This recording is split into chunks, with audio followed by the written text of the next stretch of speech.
নমস্কার বন্ধুরা, বাংলার বাগানে আপনাদেরকে স্বাগত। আপনারা সবাই নিশ্চয়ই ভালো আছেন, আর গাছকে ভালো রাখার জন্য আপনাদেরকেও ভালো থাকতে হবে। তো দেখুন, আপনাদের সবার প্রিয় বাংলার বাগানে এই চন্দ্রমল্লিকার চারাগুলি কিন্তু আমি ফার্স্ট পটিং করে দিয়েছিলাম। এর আগের একটি ভিডিওতে আমি দেখিয়েছিলাম আপনাদেরকে যে এই সময় আর কি, বিশেষ করে মার্চ মাস নাগাদ কাটিং আপনারা কিভাবে করবেন। তো দেখুন, এই কাটিংগুলি কিন্তু আমি ফার্স্ট পটিং করেছিলাম।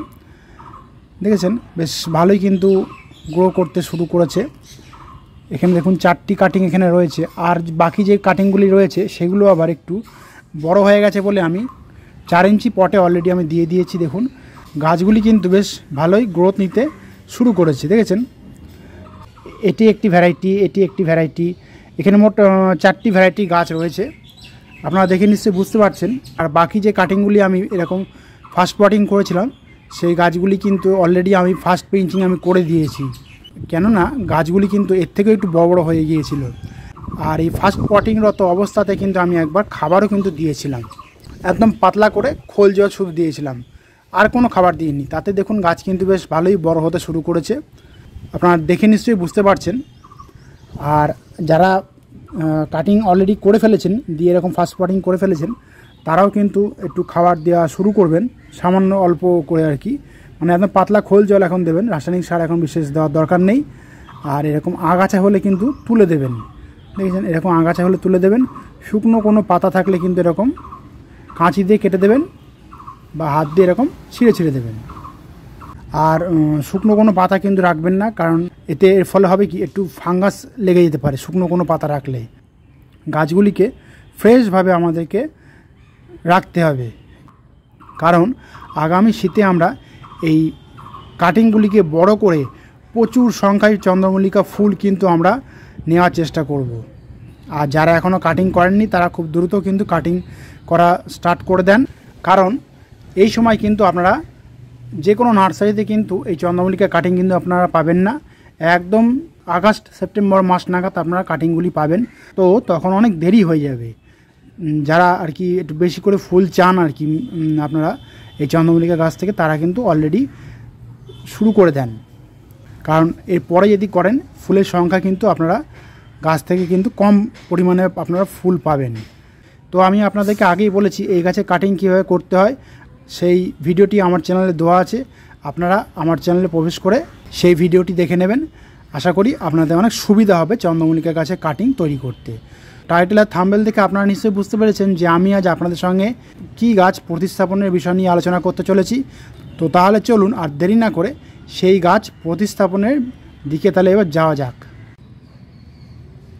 তো দেখুন, এই হলো সেই বুগনভিলা গাছের চারা। আপনারা আমার চ্যানেলে প্রবেশ করে দেখে নেবেন যে এই গাছের চারা বা কাটিং আপনারা কিভাবে খুব সহজেই খুব দ্রুত তৈরি করতে পারবেন। তাহলে আপনাদের অনেক সুবিধা হবে, এই গাছের কাটিং আপনারা নিজেরাই বাড়িতে তৈরি করতে পারবেন, নার্সারি ভরসাতে আর থাকতে হবে না। কারণ আপনাদের যেখানে যে রঙের বুগনভিলা গাছ পছন্দ হবে আপনারা সেখান থেকেই ডাল নিয়ে এসে কিন্তু আপনারা খুব সহজেই বাড়িতে বুগনভিলা বা গাছের কাটিং আপনারা নিজেরাই তৈরি করতে পারবেন। আজ থেকে অন্তত প্রায় 3 সপ্তাহ বেশি হয়ে গেছে এই গাছের কাটিংগুলি আমি এরকম মাটিতে গ্রো ব্যাগে আমি রোপণ করেছিলাম। গ্রো ব্যাগে রোপণ করার পরে আমি আজকে এই গাছটিকে কেমন ধরনের মাটিতে আমি রোপণ করব, বড় টবে আর কি, তো আমি আপনাদের সঙ্গে সেই ভিডিওটি শেয়ার করতে চলেছি। আপনারা ভিডিওটিকে স্কিপ করবেন না, সম্পূর্ণ ভিডিওটি মনোযোগ সহকারে দেখবেন, তাহলে আপনাদের অনেক সুবিধা হবে। যারা এই গাছের চারা নার্সারি থেকে নিয়ে এসেছেন, তারা ওই একই পদ্ধতিতে কিন্তু বড় পটে রোপণ করবেন। তবে নার্সারি থেকে নিয়ে আসার সঙ্গে সঙ্গেই কিন্তু এই গাছগুলিকে রিপোর্টিং করবেন না, কিছুদিন আপনারা বাড়ির যে ওয়েদার সেই ওয়েদারের সঙ্গে খাপ খাইয়ে নিতে দেবেন, তারপরে আপনারা রিপোর্টিং করবেন। তো দেখুন, আমি এখানে বুগনভিলা গাছের চারা আমি নতুন বড় পটে রিপোর্টিং করব বলে আমি এখানে মাটি অলরেডি নিয়ে নিয়েছি। এই মাটি কিন্তু নর্মাল মাটি শুধু কিন্তু নয়, এই মাটিতে রয়েছে 50% গার্ডেন সয়েল, 30% 2 বছরের পুরনো গোবর সার, এবং বাকি 20% রয়েছে মোটা দানার বালি। কারণ বুগনভিলা গাছ বেশি পরিমাণে জল সহ্য করতে পারে না, তাই আমি এতে বালিও মিশিয়েছি। আর তার সঙ্গে সঙ্গে আমি এই মাটিতে হাফ টেবিল চামচ মতো ট্রাইকোডার্মা ভিরিডি আমি মিশিয়ে নিয়েছি। তো এইভাবে আপনারা বুগনভিলা গাছের জন্য আপনারা মাটি কিন্তু আগে থেকে তৈরি করে রাখবেন। আপনারা সবসময় এরকম ঝুরঝুরে মাটি কিন্তু বুগনভিলা গাছের জন্য নেবেন। আর দেখুন এরকম আমি 8 ইঞ্চি মাপের একটা প্লাস্টিকের পট আমি নিয়ে নিয়েছি। দেখেছেন, আমি মাটির যে পট হয় সেই পটেও আমি রোপণ করব। তো দেখি অনেকে কিন্তু এরকম প্লাস্টিকের পটেও কিন্তু বুগনভিলা গাছ রোপণ করেছেন তারা। তো সেই জন্যে আমি এই প্লাস্টিকের পটে আমি রোপণ করব আজকে বুগনভিলা গাছের চারাটি। তো দেখেন আমি এই পট নিয়েছি। এই পটের নিচের কিন্তু ড্রেনেজ সিস্টেমটা কিন্তু ভালোভাবে আমাদেরকে তৈরি করে নিতে হবে। তো তার জন্য আমাদের করতে হবে কি, টবের নিচে যে 3টি ছিদ্র রয়েছে সেই ছিদ্রগুলিকে এরকম খোলামকুচি দিয়ে আগে বন্ধ করে দিতে হবে আমাদেরকে।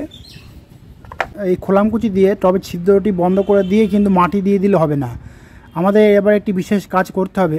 সেই কাজটি হলো এরকম বালি নিতে হবে। বালি নিয়ে এরকম এই যে ছিদ্রগুলির উপরে যে খোলামকুচি আমি দিলাম সেই খোলামকুচিগুলোকে একটু এরকম ঢেকে ঢেকে দিতে হবে, যাতে এর পরের স্টেপে আমি যে মাটি আর কি দেবো সেই মাটি দেওয়ার ফলে ওই ছিদ্রগুলি যাতে বন্ধ না হয়ে যায়, সেই জন্য এই স্পেশাল যে ড্রেনেজ সিস্টেমটি সেটি আমাদেরকে তৈরি করে নিতে হবে। এবারে দেখুন, যেহেতু আমি টবে একদম নিচের দিকে বালি দিয়ে দিয়েছি, এবার আমাদের এই বালির উপরে এই মাটি দিয়ে একটা লেয়ার তৈরি করতে হবে। দেখেন এইভাবে লেয়ারটিকে আপনারা তৈরি করে নেবেন। দেখেন মাটির লেয়ারটি আমি তৈরি করে নিয়েছি। এবার আমাদের করতে হবে কি, এই মাটির যে লেয়ার আমি তৈরি করলাম সেই লেয়ারটিকে একটু চেপে চেপে দিতে হবে এরকম, যাতে মাটিটি ভালোভাবে বসে যায়। তো এবারে দেখুন, যে চারাটি আমি তৈরি করেছিলাম, যে গ্রো ব্যাগে বসিয়েছিলাম, সেই গ্রো ব্যাগ থেকে আমাদেরকে এবার চারাটিকে বার করতে হবে। তো যেহেতু চারাটি বেশ ভালোই রুট বল তৈরি হয়েছে, সেহেতু আমি এবার চারাটিকে গ্রো ব্যাগ থেকে বার করার চেষ্টা করছি। আপনারা চাইলে এই গ্রো ব্যাগটি ছিঁড়ে দিতে পারেন, কোনো অসুবিধা নেই। তো দেখুন এই বুগনভিলা গাছের রুট বলটি আপনারা শুধু দেখুন, দেখেছেন রুট বলটি কিন্তু বেশ ভালোই তৈরি হয়েছে। আমি কিন্তু প্রায় বললাম 3 কি 3.5 সপ্তাহ আগে কিন্তু এই বুগনভিলা গাছের কাটিং বা চারা আমি মাটিতে রোপণ করেছিলাম গ্রো ব্যাগে। দেখেছেন, তার মধ্যেই কিন্তু দেখেন ভালোই কিন্তু রুট বলটি তৈরি হয়ে গেছে অলরেডি। আপনারা দেখে নিশ্চয়ই বুঝতে পারছেন। তো এবার আমাদের করতে হবে কি, 8 ইঞ্চি টবে মাটির যে লেয়ারটি আমি তৈরি করেছি সেই লেয়ারের উপরে এরকমভাবে সোজাভাবে আলতো করে বসিয়ে দিতে হবে, সোজা করে, যাতে কোনো টেরা বেঁকা না হয়ে যায়। এইবার আমাদেরকে কিন্তু এই যে রুট বলটি তৈরি হয়েছে সেই রুট বলটিকে কিন্তু মাটি দিয়ে আমরা পুরো চাপা দিয়ে দেবো। দেখেন এই টবটিকে এবার ঘুরিয়ে ঘুরিয়ে কিন্তু আমি এবার মাটি চাপা দিয়ে দেবো। টবটিকে এরকম ঘুরিয়ে ঘুরিয়ে মাটি চাপা দিয়ে দেবেন, যাতে চারিদিকে সমানভাবে মাটিটি শিকড়ের সঙ্গে ধরতে পারে, এবং ঘুরিয়ে ঘুরিয়ে আপনারা মাটিটিকে দিয়ে দেবেন, দিয়ে এরকম আলতো করে একটু চাপা দিয়ে দেবেন। এরকম আলতো করে চাপা দিয়ে দেবেন, দিয়ে একটু এরকমভাবে নেড়ে দেবেন। ব্যাস, আমাদের এই বুগনভিলা গাছ বসানো হয়ে গেল। গাছটি এভাবে বসানো হয়ে গেল সমান করে। এবার টব ভর্তি করে আমি এরকম জলটা দিয়ে দেব, যাতে মাটিটি ভালোভাবে বসে যেতে পারে। পুরো টব ভর্তি করে জল দিয়ে দেবেন, কোনো অসুবিধা হবে না। দরকার হলে একদিন জল দেবেন না, তাতে কোনো ক্ষতি হবে না, কিন্তু মাটিটিকে ভালোভাবে বসিয়ে দিতে হবে, যাতে টবের সঙ্গে যাতে মাটিটির মধ্যে আর কি কোনো বায়ু না ঢুকে থাকতে পারে। এরকম ভর্তি ভর্তি করে জল দিয়ে দেবেন, তাহলে দেখবেন মাটিটি পুরো সম্পূর্ণভাবে বসে যাবে, কোনো এয়ার গ্যাপ থাকবে না মাটিটির মধ্যে। আর দেখেছেন এইভাবে বসিয়ে আপনারা জলটা দিয়ে দেবেন টব ভর্তি করে। আর এবার আমাদের করতে হবে কি, এই টবে বুগনভিলা গাছের চারা রোপণ করার সঙ্গে সঙ্গে কিন্তু আপনারা টানা রোদে গাছটিকে রাখবেন না। কয়েকদিন এবার মিনিমাম 4 থেকে 5 দিন আপনারা শেড এরিয়াতে এই গাছটিকে রেখে দেবেন, তারপরে ডাইরেক্ট রোদে বার করে দেবেন, কোনো অসুবিধা হবে না। আর এই গাছে কিন্তু এখন বসিয়েই কিন্তু সঙ্গে সঙ্গে কোনো খাবার আপনারা দেবেন না।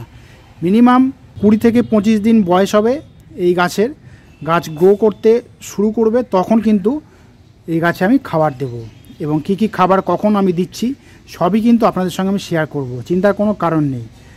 দেখেন এই টবে আমি গাছটি যে এভাবে রোপণ করেছি, ঠিক একইভাবে কিন্তু আমি এই টবেও এই বুগনভিলা গাছের চারা কিন্তু রোপণ করেছি।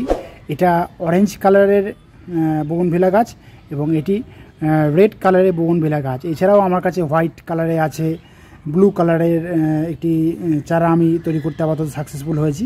সেগুলো আমি যখন বড় পটে রোপণ করব তখন আমি দেখিয়ে দেবো আপনাদেরকে। তো আপনারাও কিন্তু বুগনভিলা গাছের চারা কিন্তু এখন এইভাবে রোপণ করবেন। তো এবারে আসি এই গাছের জল কতটা পরিমাণে এখন দেবেন এই সময়, বিশেষ করে বসানো কিছুদিন পরে। তো আজকে যেহেতু বসিয়ে দিয়েছি এই গাছে আমি টব ভর্তি করে জল দিয়ে দিয়েছি, আজকে আর জল দেব না। আবার মাটি যখন একটু শুকনো শুকনো ভাব হয়ে যাবে তখন কিন্তু জল দেব। অর্থাৎ মাটিতে কিন্তু আমাদেরকে একটা যে ময়েস্ট ভাব, সেই ময়েস্ট ভাবটাকে কিন্তু বজায় রাখতে হবে। সেই কথাটি কিন্তু আমাদের মাথায় রেখে জল দিতে হবে এই গাছে। মাটি যেন কখনোই শুকিয়ে খটখটে না হয়ে যায়, সেদিকে খেয়াল রাখতে হবে। আর খাবার তো এখন দেওয়াই যাবে না, কারণ গাছটির শিকড়ে টবের যে মাটি দিয়েছি এই মাটিতে ধরবে, তারপরে কিন্তু খাবার দেব। তো আপনারাও কিন্তু আপনাদের বাড়িতে খুব সহজেই কিন্তু বুগনভিলা গাছের কাটিং আপনারা তৈরি করে নেন, নিয়ে আপনারাও কিন্তু এইভাবেই কিন্তু আপনারা বুগনভিলা গাছের কাটিং আপনারা বড় পটে আর কি রিপোর্টিং করবেন খুব সহজেই। এবং দেখবেন আপনারাও কিন্তু এই বুগনভিলা গাছের কাটিং করে বড় পটে রিপোর্টিং করতেও কিন্তু আপনারা সাকসেসফুল হবেন। এবং আপনাদের বাগানেও দেখবেন যখন বুগনভিলা ফুল ফুটবে তখন কিন্তু বাগানের চেহারাই কিন্তু পুরো বদলে দেবে, কারণ এই গাছে ফুল ফুটলে কিন্তু আপনারা নিজেরাই মনে আনন্দ পাবেন এবং এই গাছের ফুলের রং দেখে কিন্তু আপনাদের মন ভরে যাবে এবং তখন আপনারা এত খুশি হবেন যে সেই ভাষা আমার জানা নেই। তো বন্ধুরা, আজ এই পর্যন্তই। আর কোনো কমেন্ট থাকলে কিন্তু বাংলার বাগানকে জানাতে ভুলবেন না, কারণ বাংলার বাগান সবসময় আপনাদের পাশে ছিল, আছে এবং থাকবে। তো আজ এই পর্যন্তই। আর আমার এই ভিডিওটি যদি আপনাদের ভালো লাগে তবে লাইক করবেন, গাছপ্রেমী বন্ধুদের মধ্যে শেয়ার করবেন এবং আমার চ্যানেলটিকে সাবস্ক্রাইব করে বেল আইকনটিকে প্রেস করে অল নোটিফিকেশনটিকে প্রেস করে রাখবেন, যাতে নিত্য নতুন ভিডিওগুলি আপনাদের কাছে খুব সহজেই পৌঁছে যেতে পারে।